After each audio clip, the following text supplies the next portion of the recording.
Hello everyone আজিৰ এই ভিডিঅ'ত মই তোমালোকক ক্লাছ 8ৰ হিন্দী কিতাপৰ 13 নম্বৰ চেপ্টাৰ মেৰা নয়া বচপন এই পাঠটোৰ সম্পূৰ্ণ প্ৰশ্ন উত্তৰ এই ভিডিঅ'ৰ জৰিয়তে শ্বেয়াৰ কৰিম।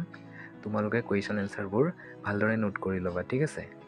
আৰু চেনেলটো যদি তোমালোকে ছাবস্ক্ৰাইব কৰা নাই তেনেহ'লে ছাবস্ক্ৰাইব কৰি ল'বা। সো আহাতেনে কুৱেশ্যন এনচাৰবোৰ কৰোঁ।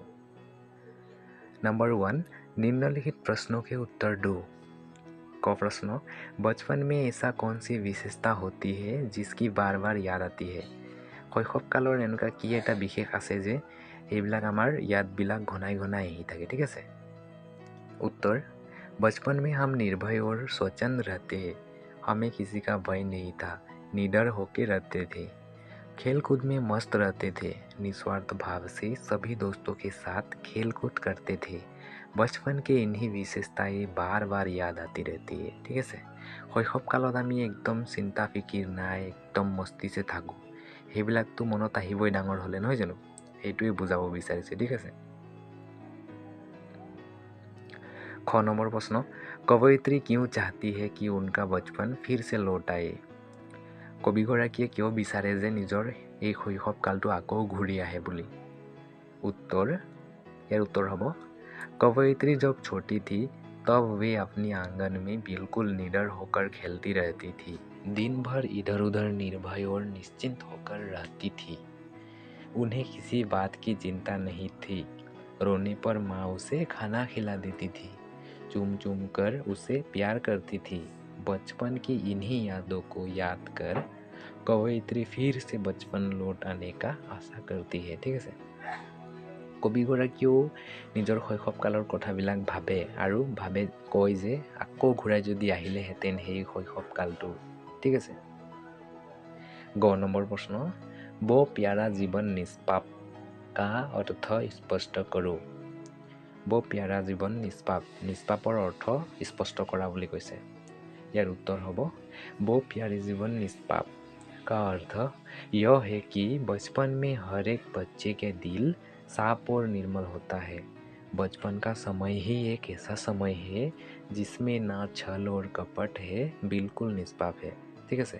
সৰু সময়ৰ সময়খিনি একদম নিষ্পাপ, ঠিক আছে? ঘ নম্বৰ প্ৰশ্ন মেৰা নয়া বচপন কবিতা के प्रतिपाद्य स्पष्ट करो।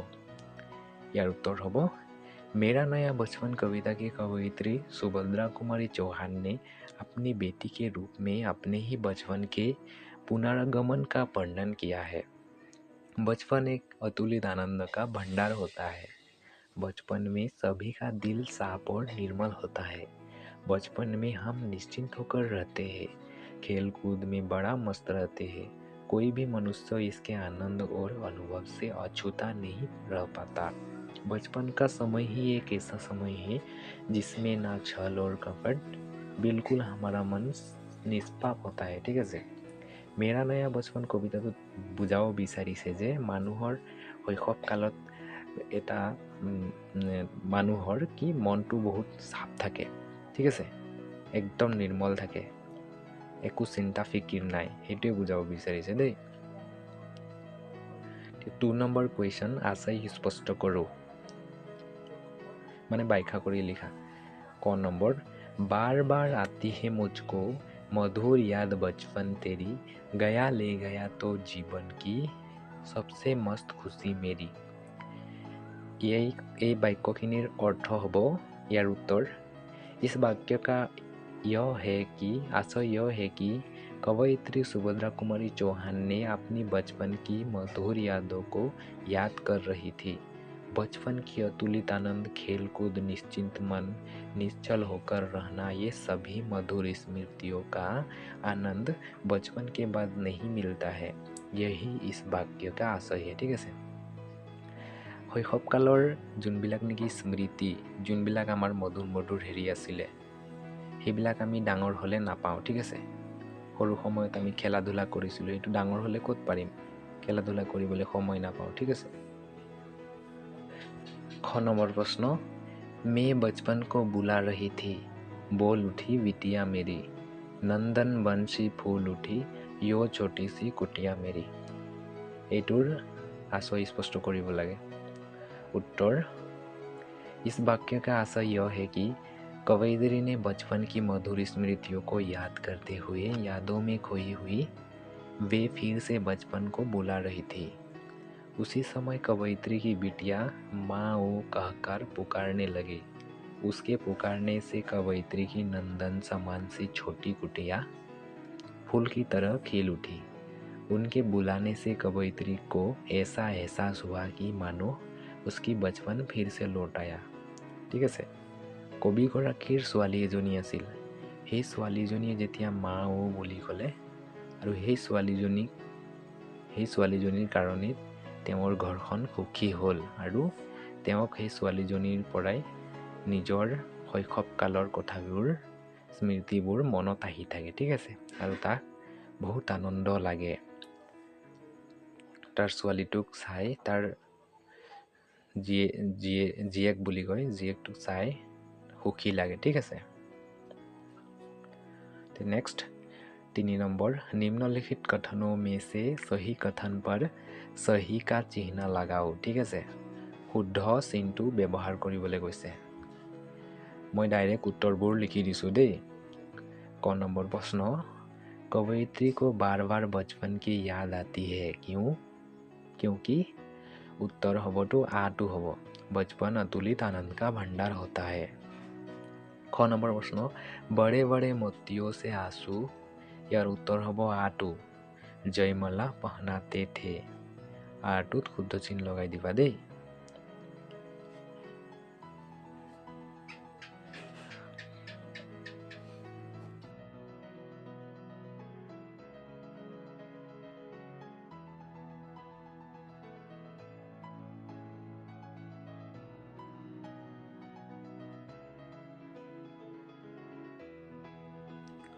ग नंबर बचपन में रोने पर कवयित्री की माँ, यार उत्तर हब ऑटू, उसे गोद में उठाकर खूब प्यार करती थी।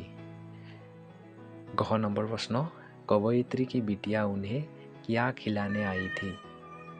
কবিগৰাকীৰ ছোৱালীজনীয়ে মাকক কি খুৱাবলৈ আহিছিলে? ঠিক আছে, ইয়াৰ উত্তৰ হ'ব মাটি খুৱাবলৈ আহিছিলে।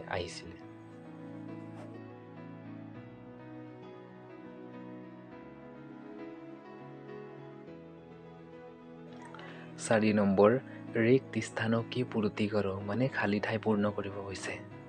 ইয়াৰ মই উত্তৰ লিখি দিছোঁ। ঠিক আছে, যোনবিলাক ব্ৰেকেট দিয়া আছে উস্কটো ব্ৰেকেট দিয়া আছে, এইটো তোমালোকে খালী ঠাইত উস্ক লিখি দিবা আৰু এটা খালী ঠাইত বচপন লিখিবা দেই। মই বাক্যখিনি পঢ়ি দিছোঁ। जिसे खोजती थी बरसों से अब जाकर उसको पाया, भाग गया था मुझे छोड़कर वो बचपन फिर से आया। ঠিক আছে,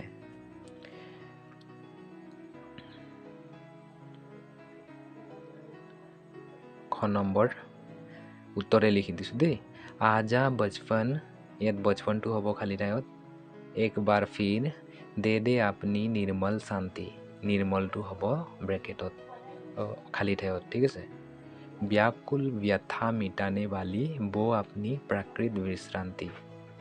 व्याकुल व्यथा মানে ব্ৰেকেটত যোনবিলাক দিছোঁ সেইবিলাক খালী ঠাইত বহুৱাই ল'বা দেই। কিতাপটো লৈ পেলাই কাঠ পেঞ্চিল লৈ বহুৱাই ল'বা। नेक्स्ट 5 नंबर प्रश्न निम्नलिखित प्रश्न के संक्षेप में उत्तर दो। निम्नलिखित प्रश्नবিলাকৰ সংক্ষেপত উত্তৰ দিয়া বুলি কৈছে। क नंबर प्रश्न मेरा नया बचपन कविता की रचयिता कौन है? मेरा नया बचपन कवितार कविगৰাকীৰ नाम কি? उत्तर कवयित्री सुभद्रा कुमारी चौहान। ख नंबर प्रश्न कवयित्री किसे बुला रही थी? কবিগৰাকীয়ে কাক মাতি আছিলে? उत्तर बचपन को बुला रही थी, মানে শৈশৱকালক মাতি আছিলে। ग नंबर प्रश्न कवयित्री को नया जीवन किस रूप में प्राप्त हुआ? उत्तर अपने बेटी के रूप में प्राप्त हुआ। घ नंबर प्रश्न कवयित्री को मिट्टी खिलाने कौन आई थी? কবিগৰাকীক মাটি খুৱাবলৈ কোনে আহিছিলে? ইয়াৰ উত্তৰ হ'ব উনকি বিটিয়া আহি থি, মানে তাৰ জীয়েৰী আহিছিল, জীয়েক। ঠিক আছে, ते नेक्स्ट 19 नंबर प्रश्न अपनी बिटिया की किस बात से कवयित्री बहुत खुश हुई কবিগৰাকীয়ে তাৰ ছোৱালীৰ কোনটো কথাত সুখী হৈছিলে ইয়াৰ উত্তৰ হ'ব बिटिया मिट्टी खाकर कुछ मुंह में और कुछ हाथ में लिए माँ के पास आई और अपनी माँ को भी मिट्टी खिलाने आई थी इन्हीं बात से कवयित्री का मन बहुत खुश हुई ঠিক আছে কবিগৰাকীৰ ছোৱালীজনী কি কৰিছিলে মাটি খাইছিলে আৰু মাটি খাই পেলাই মুখত আৰু হাতত ধৰি অকণ লৈ আহিছিলে মাকক খুৱাবলৈ সেইটো চায়ে মাকে বহুত সুখী হ'লে ঠিক আছে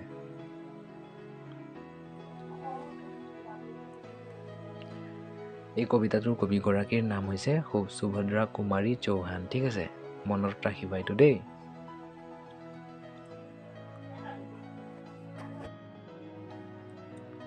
नेक्स्ट प्रथम 100 नंबर प्रश्न कवयित्री के पास बचपन क्या बनकर आया কবিগৰাকীৰ ওচৰত শৈশৱকাল কি হৈ আহিলে ঠিক আছে ইয়াৰ উত্তৰ হ'ব उनकी बिटिया बनकर आया 6 नंबर प्रश्न किसकी मंजूल मूर्ति देखकर कवयित्री में नवजीवन जाग उठा यार उत्तर होबो अपनी बिटिया की मंजूल मूर्ति देखकर कवयित्री में नवजीवन जाग उठा ठीक है नेक्स्ट बर्गीय ज नंबर प्रश्न क्या तुम्हें भी बचपन प्रिय है कि तुमिও শৈশৱকালক বিচাৰানে মই লিখি দিছো উত্তৰ হ'ব मुझे भी बचपन प्रिय है ঠিক আছে সকলোকে বচপন প্ৰিয় হয় এতিয়া ভাষা অধ্যয়নৰ কিছুমান ব্যাকৰণ প্ৰশ্ন আছে কিছুমান মানে এটা আছে মই এটো কৰাই দিছো তোমালোকে লিখি লবা দেই কিতাপত नंबर 1 पर्यायवाची शब्दों की जानकारी पर्यायवाची माने समार्थ शब्द यात लिखि दिसे आकाश गगन आसमान पृथ्वी धरती धारा त्या प्रश्नটো इस प्रकार निम्नलिखित शब्दों के दो पर्यायवाची शब्द लिखो मधुर खुशी निर्मल माँ मंजुल सरलता এই কেইটাৰ সমাৰ্থ শব্দ লিখিবলৈ কৈছে মই এই কেইটাৰ সমাৰ্থ শব্দ তোমালোকক লিখি দিছো ঠিক আছে তোমালোকে ভালদৰে কিতাপত দিছে নহয় জায়গা আছে নহয় লিখি লবা দুটা দেই